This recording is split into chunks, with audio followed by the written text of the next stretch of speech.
Hey, dreamers. In this episode, we got to interview Jeff Barnes, author of The Wisdom of Walt, and we were in a very special location. So if you have a chance to check out the video, you'll definitely want to. Tell them where we recorded from, Joe. Right here at the Polynesian Bungalows, which were just built not too long ago. And as you can see, the Magic Kingdom is right behind us. So it's a fabulous interview. I loved all the information that he gave about the way Walt saw things and the way that he did things and didn't settle. Yes, there's so much to learn. You're going to get a lot from this one, so stay tuned. Hi, this is Mike Purcell, voice of the Tomorrowland Transit Authority People Mover. As we approach the Tomorrowland Transit Authority station, our Grand Circle tour is coming to an end, but not to a stop, because you're listening to the Living the Dream podcast with your hosts, Krista Joy from DisneyWays.com and Joe Pardo from HowToDream.co.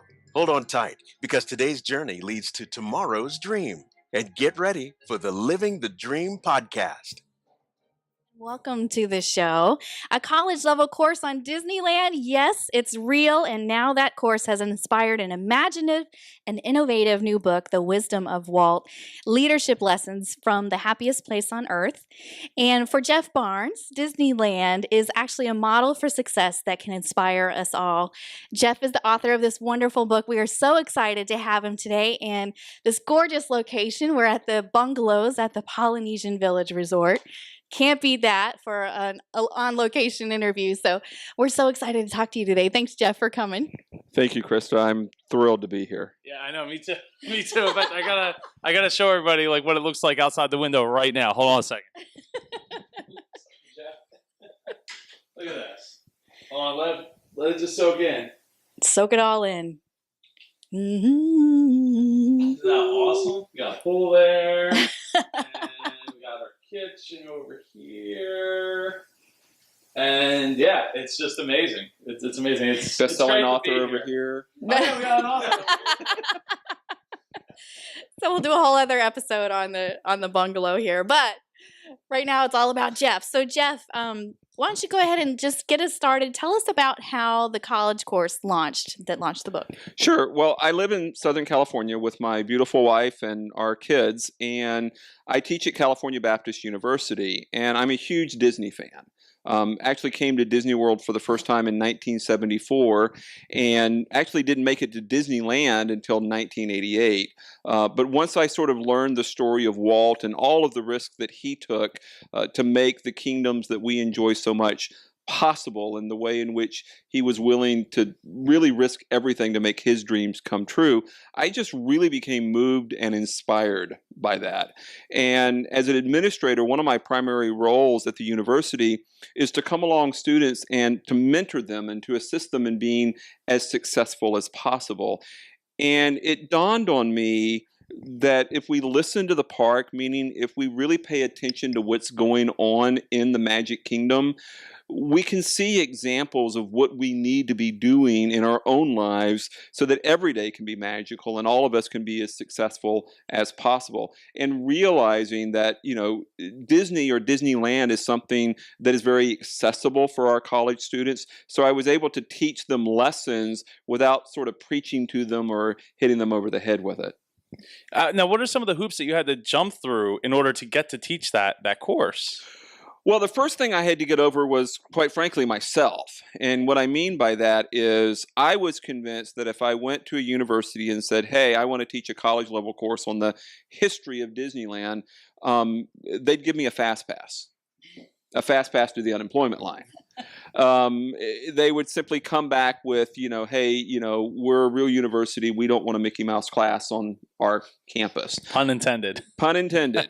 Well, lo and behold, once I came up with enough courage to actually ask, and I had this idea for several years, the first gatekeeper that I needed to approach, come to find out, when he was a student at USC in Southern California, he had worked at Disneyland as a cast member on the Davy Crockett Explorer canoes, and naturally that tipped the odds in my favor. Oh, wow. So it's funny how the Disney connection transcends well, all everything really. So when you started to write the book, I mean, what were some of the research that you did that was specific to you, and special to you, obviously, because the book means an awful lot to you. We had talking to you prior to the interview. Yeah, the book is a labor of love, and I'm sure every author will tell you that. I really wanted to do something that spoke to Walt and his vision and his courage, and quite frankly, I wanted to produce a product that reflected well the values and the quality of the park that he built. One of the stories that stood out for me was how one of the restaurants that they were constructing at Disneyland, Walt was insisting that they put the finest chandelier, hanging from the ceiling. And, some of the folks on his team thought he was just, completely ridiculous. No one's going to notice, no one's, going to care. And yet we keep coming back again and again and again because there's always something new to notice. And the truth of the matter is we do care. Daniel Birnbaum, who was the lead architect for the Chicago World's Fair, the one that Walt's father worked at in 1893, he once said that beauty is a commodity that will always pay more and always has. And I, really wanted to write a book and end up again with a final product that reflects that value and reflects that level of quality. Yes, and it truly does. I mean, we didn't get a shot of the cover of the book, but it is absolutely beautiful. Thank It's you. a testament to what is inside. I'm not a reader, and I got this book in the mail from Jeff and opened it up, and I was just absolutely loved the way it looks. It's absolutely beautiful and makes you want to read it. So great job on the cover, Jeff. It's beautiful. Well, I had a team of folks, so I really appreciate Kyle from CBU and Nicole Gabriel who helped put that together for me. And I got to tell everybody too, it's snackable reading. Like, you don't have to sit down. You'll want to, though. That's what I keep hearing from everybody that has the book. They sit down and they don't want to put it down. But if you want to do it in bite-sized parts, you definitely can. I love the way that it's broken down, and he relates it back to the park. And the park is the star of the book, and Walt's definitely a key player. But I love the way that you wrote this, in general. So thank you for this beautiful book. So if we can talk a little bit more about there's a particular story in here that I love, so I'll bring this one up about how Walt hired a guy to come in and bulldoze trees for Disneyland. Can you tell everybody that story? Yeah. Walt had a lot of different ideas for Disneyland. The idea, of course, the genesis for it was, sitting on a park bench at Griffith Park in Los Angeles with his daughters on a Saturday afternoon. And, he wanted a place where children and families, parents could have fun together. And, eventually that sort of grew and morphed into something, much bigger than he himself could have ever really imagined. So they eventually go looking, for property, and he had some very specific requirements for what he was looking for. And he hired the Stanford research group to find, the perfect location. And they came back with 4, the number 1 location being the Ball Road subdivision in Anaheim, where Disneyland sits today. And one of Walt's requirements was he wanted land that was flat, or at least could be cleared to be flat, because he basically wanted a canvas so that he could then begin telling his own stories in a natural, real-world environment. Well, one of life's lessons is be careful what you ask for, because in Anaheim, he actually ended up with land, with a bunch of orange trees and walnut groves, and it was, so flat that, it had to be cleared so that he could then begin building from the ground up. And, one of the legendary stories is, he hired a bulldoze operator to clear the property for him. Now, naturally, there were some trees that he was hoping to keep. And so they walked the property. There's great video footage of Walt walking those orange groves in Anaheim. And he walked the property and manually tagged, trees red, the few that he wanted to keep, and green, those that he wanted bulldozed. And unbeknownst to Walt, he had hired a colorblind bulldoze operator. Of course. And he managed to clear almost all of the trees. Now, being from California or living in Mhm. California, how often do you get to go to Disneyland? Oh, as often as possible, Joe. Nikki and I, we moved there in 2011. We had been there as a couple for our honeymoon in 2009. It was actually the first time she had ever been there. One of the stories I talk about in the book, as a teenager growing up in Northern Virginia, she had worked at King's Dominion. And so when she found out I was taking her to Disneyland for our honeymoon for 5 days, she had absolutely no frame of reference for understanding what in the world we were going to do in an amusement park for 5 days on our quote unquote honeymoon. And after the first couple of hours, she looked at me and was disappointed that we were only spending 5 days at that magical place we called Disneyland. Since then, we moved to Southern California in 2011, and we've been there about 200 times in the last 4 years. Wow. Now, is some of those 200 times part of the reference the research that you did for the book? Not really. We go because we like to go. The park for us is just that. It's a park. Yeah, we have our favorite attractions, and we love to ride rides just like everybody else. But Disneyland is that special place for us. It's a special place for us as a couple. It's a special place for us as a family. We'll text each other. I miss the park.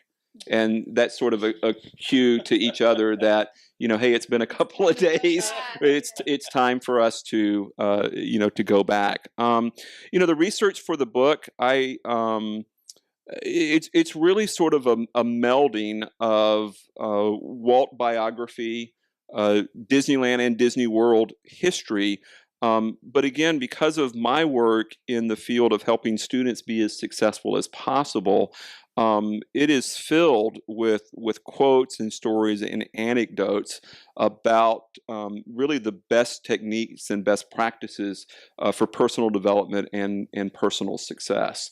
And so a lot of the research really came from that end of things. Whereas, I go to Disneyland to have fun. And I didn't necessarily have to do a lot of research on that end per se, because it's just natural and organic from having been there so often. Well, I'm curious though. When it comes to Disneyland, what is your favorite attraction? Space Mountain, far and away. Space Mountain. I didn't realize that was your favorite. I know we talked before this, and You're wrong, Joe. Well, apparently I'm wrong, because I love our Space Mountain here. It feels like home. I love the one at Disneyland. This one I don't like this one as much, to be honest with you. The Disneyland Space Mountain is pretty spectacular, and you can fit more people in the cars. But anyway, that's a whole other show. Well, but if you don't mind, I want to share something with the readers. This was a thought that I had just before we started the interview. One of the inspirations for writing this book is John Acuff. He has a wonderful book entitled Start, Punch Fear in the Face, Escape Average, Do Work That Matters. And some of his writing really motivated me to get started in writing this book that I have always wanted to write. And one of the things he says in there is, when it comes to whatever our dreams or our goal might be, we only control the start. Now, I'm sort of a control freak. I want to control everything. And John makes it clear, you only control the start. And what's going to happen after that is this just amazing adventure that you can't possibly predict and have zero chance of controlling. But at the end of the day, you're going to be standing on the top of a mountain and just be amazed that you ever thought you would be in control of any of this. Well, here I am. It's the 4th of July. I was going to say. And I'm sitting here at a bungalow at the Polynesian Resort, and as I look out that window, I am looking at Space Mountain. And of course, being a Disney freak, I would interpret that as John Acuff's mountain that he was talking to me about just a couple of years ago. Here we are. Get started. Unbelievable, right? How things happen. Okay, so let's talk a little more about what you teach in your course and the leadership. And is it the 4 C's or the 3 C's? 4 C's. 4 C's, just like I think diamonds have 3 C's, right? Cut, color, clarity. Right. Okay, yeah. Yeah, and we're all about diamonds in Southern California right now because it's Disneyland's 60th diamond absolutely. anniversary. Thank you for that time. Yeah, Yes. just a couple of weeks away now. History of Disneyland, the way that course, or at least the idea for it, came about is I teach U.S. history, which is, the standard general education course at California Baptist University. And when I teach the second half, meaning, post Civil War all the way up to the present, and I don't really go all the way up to the present. I really make sure we stop around 1963 because I don't think anything after the year I was born should be considered history just yet. But that's a personal note. Anyway, whenever I would get to the 1950s, naturally, I think any course on American history has to mention the opening of Disneyland in 1955 because it is a cultural icon. It had a huge impact, not just on Southern California, but quite frankly, the world. And, it really is a major reflection of, where we were as a country post World War II. And sure enough, whenever I would start to talk about Disneyland, students would, sit up just a little taller and, they would raise their hand and ask a few more questions. They would just naturally be more engaged. And so, one afternoon I asked them, well, how many of you have been to Disneyland? Every hand went up. Class 60, 65 students, every single hand went up. And that's not surprising. I mean, CBU is 40 miles away from, Main Street, USA. Well, then I asked the more important question, Krista, and that was I then asked them, well, how many of you, because you grew up in Southern California, you were so young the first time you went to Disneyland, you don't even remember your first time? Mm-hmm. And about 75% of those very same hands went up. And that's when it dawned on me, they don't know the history. They don't know the story. They don't know all of the risk that were involved. They know almost nothing about Walt himself. It's been in their backyard since the day they were born. It's always been there, and to some degree, we take it for granted. And that is what sort of inspired me to come up with a college-level course to teach that history. And again, I think the park very well mirrors and reflects our history as a country, culturally from the 50s, the 60s, the 70s, the 80s, and moving forward. But then at the same time, recognizing we all have dreams. We all have our imaginations. We all have goals, things that we want to achieve. And we just sort of assume, that people like Walt Disney, they were just born, fell out of bed, and, there's Disney World, right? And not realizing that it took one idea on a park bench mm-hmm. and then taking action and courage and, everything that followed. So, with regard to the 4 C's, Walt said, I believe that the key to success are 4 C's. And for him, those 4 C's are curiosity, confidence, courage, and consistency. And then he would go on to say, out of those 4, he believes confidence far and away is the most important. Yeah.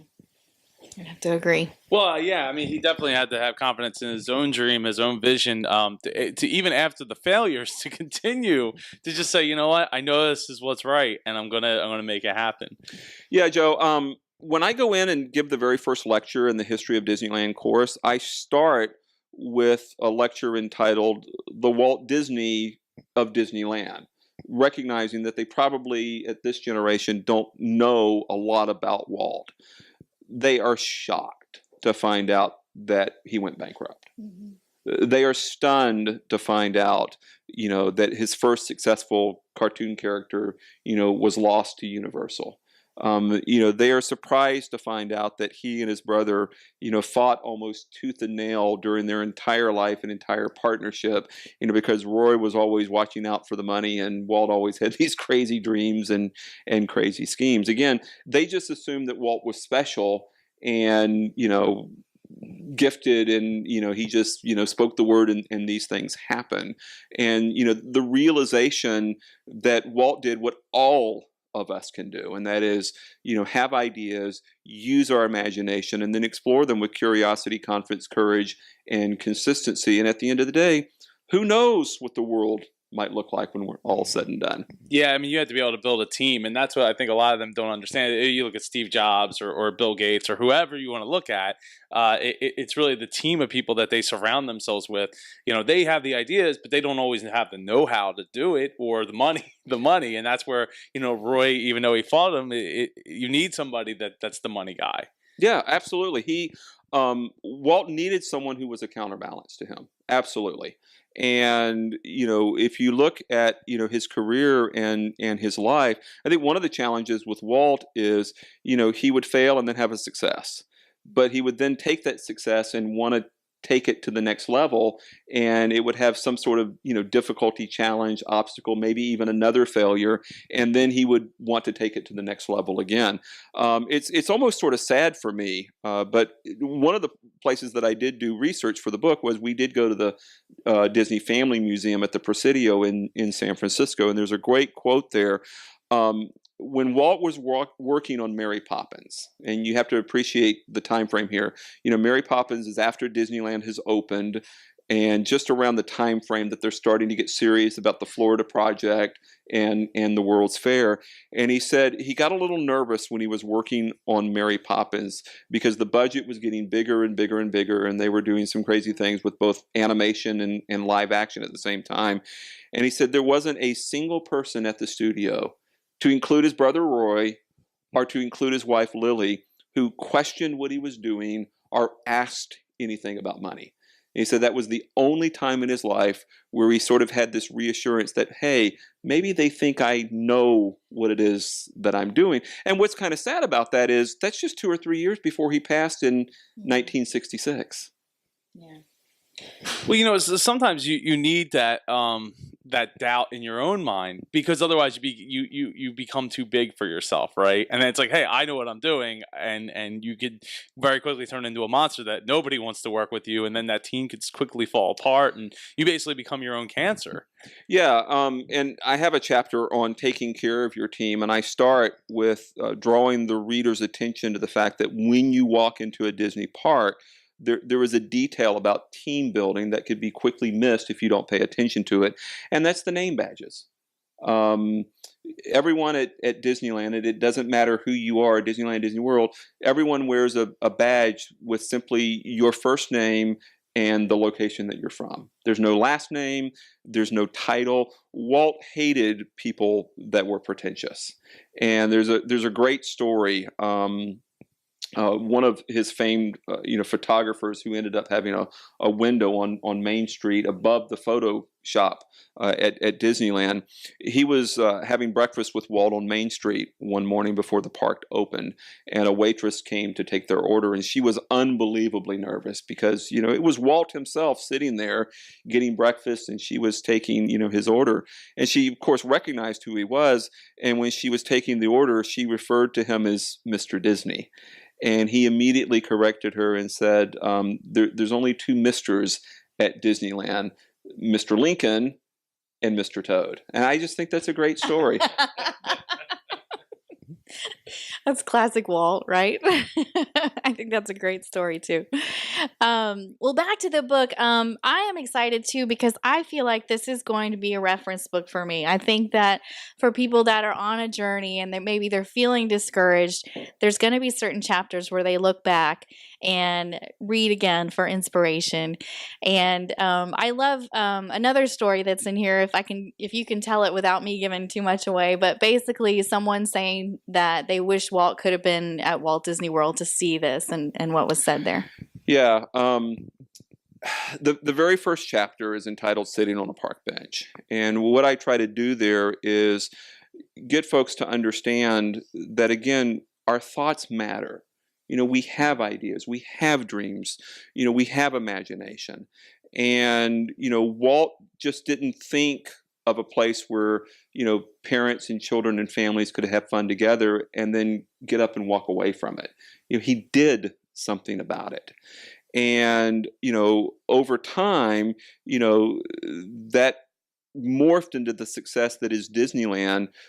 But ultimately, Disney World, where we are here today, and then you think of all of the other parks around the world that bear Walt's name.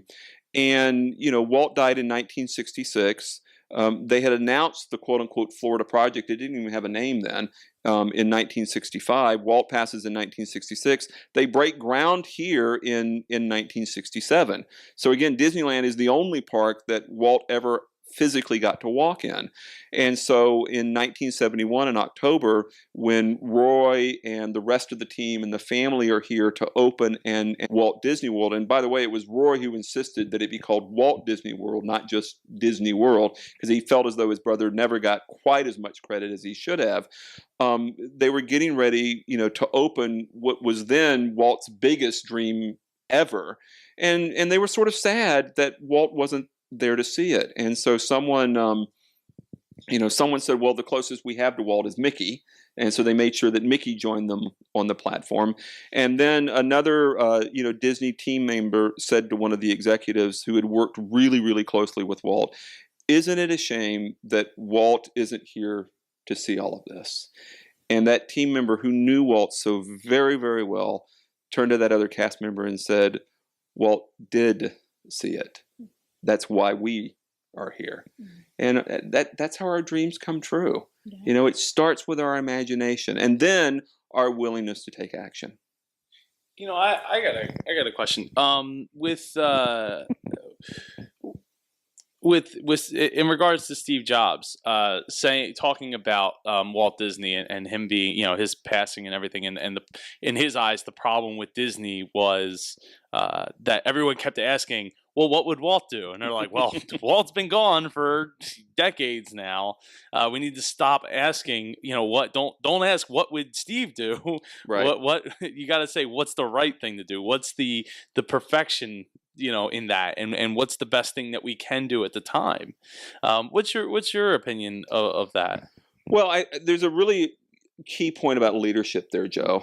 First of all, I think it's important to understand that leadership is not management. We misunderstand that far too often. Managers are responsible for making sure that things go correctly and, quite frankly, to maintain the status quo.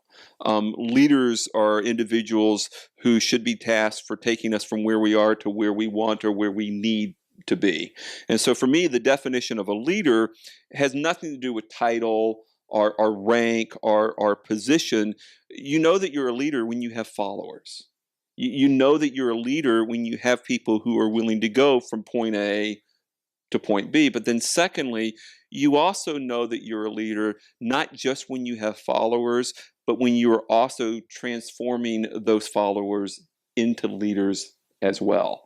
And so, certainly one of the challenges when you're an iconic leader like Walt Disney or like a Steve Jobs is, what's going to happen after you're gone. I mean, none of us are getting out of here alive. I mean, I hate to say that here at the happiest place on earth, but that's just a fact of life. And, Walt didn't shy away from, the shadows in all of our stories. And, he recognized that.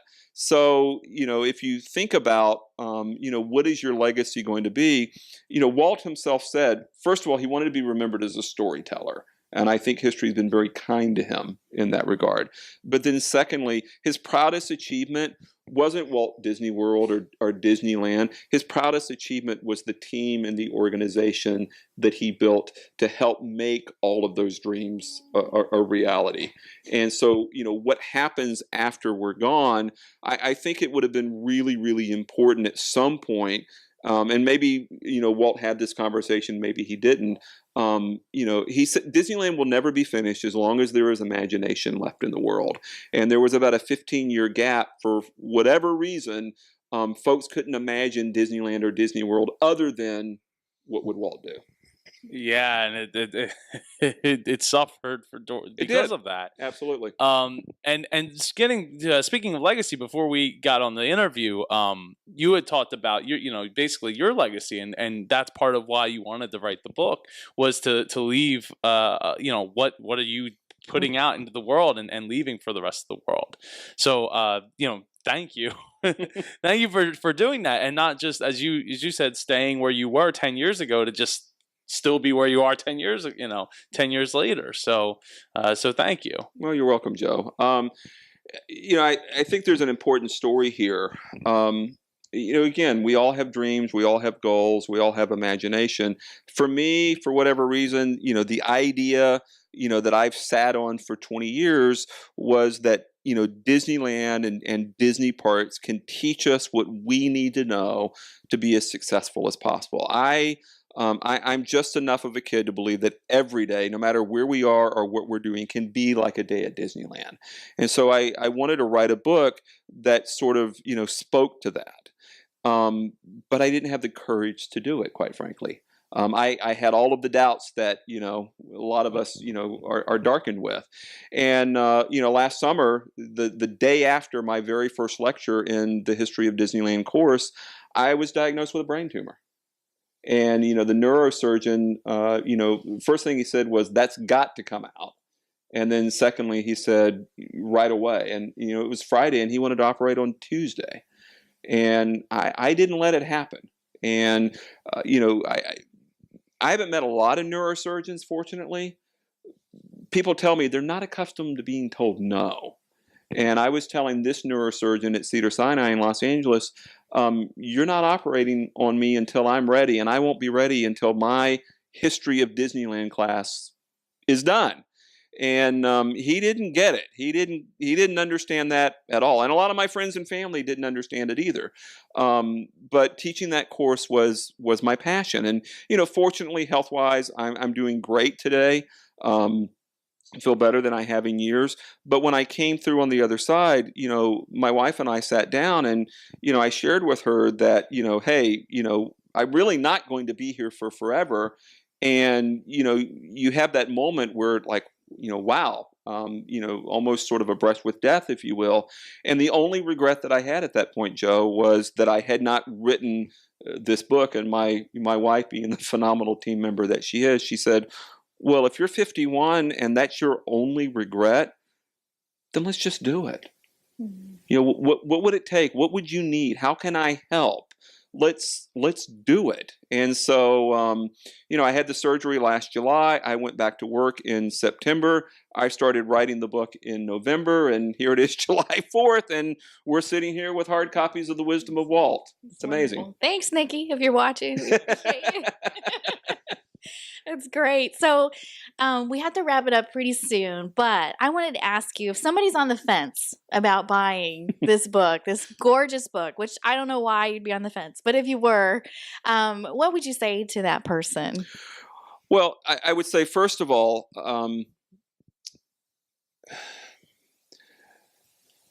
we go to Disneyland and we go to Disney World a lot. Latest attendance figures, 33 million between the two parks on an annual basis. 33 million. And for me, and I actually got my PhD in narrative studies. For me, the reason why we keep coming back is because those parks were built so that Walt could tell stories. There's a great quote in the book that after food and clothing and shelter, what we as people need most are stories. And so I think the reason we keep coming back to Disneyland and Disney World is because those stories resonate with me. There's a lot of History of Disneyland books out there, and they're great. There are a lot of Disney business customer service books out there. They're great. I wanted to write a book that, like the parks, are story driven.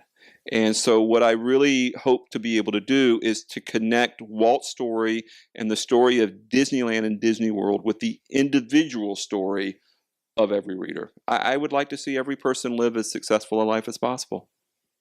That's wonderful. I love it. Did you have any closing thoughts, Joe? No, I think it's all been great. Yeah, it really is. So run, don't walk to your computer and go to Amazon.com. And also let's let everybody know where they can find you online. Sure. I'm at www.thewisdomofwalt.com. I also have a Facebook page of course, again, The Wisdom of Walt. The book is available at my website, again, www.thewisdomofwalt.com. It is also available on Amazon, and I'm having a thrill right now signing each individual copy. So, if you viewers would like a signed copy, all they have to do is order one through my website, and I'll be thrilled to sign it and ship it to them. Yeah. So, absolutely life changing. The wisdom of Walt, leadership lessons from the happiest place on earth. Jeffrey Barnes, thank you so much for Thank you, your time Krista. and being with us. Thank you, This has Joe. been so fun. So, everybody, until next time, remember this is your journey. Remember each and every step. Thank you for listening to today's episode of Living the Dream podcast. We know there's a lot of great shows out there that you could be listening to, and we appreciate you taking the time to tune into ours. Remember to check us out online at livingthedreampodcast.com. The greatest compliment you could give us is going to Stitcher Radio or iTunes and leaving us a rating and review. It helps us get the message out there to other dreamers. It sure does. And until next time, I'm Krista Joy. And I'm Joe Pardo. And remember, today's journey leads to tomorrow's dream.